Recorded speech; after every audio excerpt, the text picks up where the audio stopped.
পায়ের গোড়ালির ব্যথারও বিভিন্ন কারণ আছে, যে একটা হতে পারে ওভারওয়েটের কারণে হতে পারে, অনেক সময় যে ওয়েটটা বেশি পড়ার কারণে গোড়ালির উপর চাপ পড়ার কারণে ব্যথা হতে পারে। আবার অনেক সময় আছে যে আমরা যদি জুতা কিংবা স্যান্ডেল যেগুলো ব্যবহার করি এগুলো যদি শক্ত হয় অথবা টাইট হয় সেটার কারণেও আমাদের হতে পারে। আরটা হতে পারে অনেক সময় আমরা বলি প্লান্টার ফাসাইটিস, সেটা হচ্ছে আমাদের পায়ের তলায় যে ফাসাটা থাকে ডিপ ফাসা, ওখানে আমাদের ক্যালকিনিয়াম স্পার হয়, হাড় বেড়ে যায়, সেটা গিয়ে প্লান্টার ফাসার উপর যদি চাপ দেয় সে কারণেও ব্যথা হতে পারে।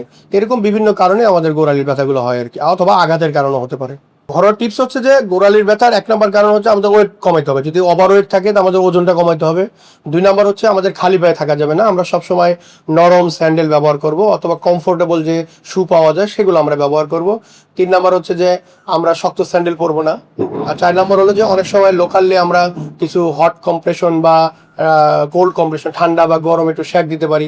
অনেক সময় আমরা এটাকে বলা হয় alternative heat and cold compression, মানে আমরা একবার গরম শেক দিলাম, কিছুক্ষণ পর আবার একটু ঠান্ডা শেক দিলাম, এরকম শেক দেওয়া যায়। আর তারপরে যদি ব্যথা খুব বেশি থাকে সেক্ষেত্রে অনেক সময় আমরা ব্যথানাশক কিছু ওষুধও আমরা অ্যাডভাইস করি।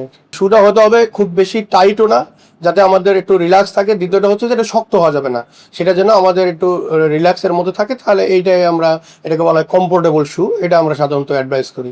আবার অনেক ক্ষেত্রে আমরা যাদের গোড়ালি ব্যথা বেশি থাকলে কিংবা প্লান্টার ফাসাইটিস থাকলে সেক্ষেত্রে আপনি যে কোনো জুতার সাথে আমরা একটা হিল কুশন ব্যবহার করতে বলি। সিলিকনের এক ধরনের কুশন পাওয়া যায়, হিল কুশন, সেটা তার জুতার মধ্যে সেটা ফিট করে নিলেও সেটা অনেক সময় এটাকে রিলিফ দেয় আর কি, আরাম দেয় আর কি।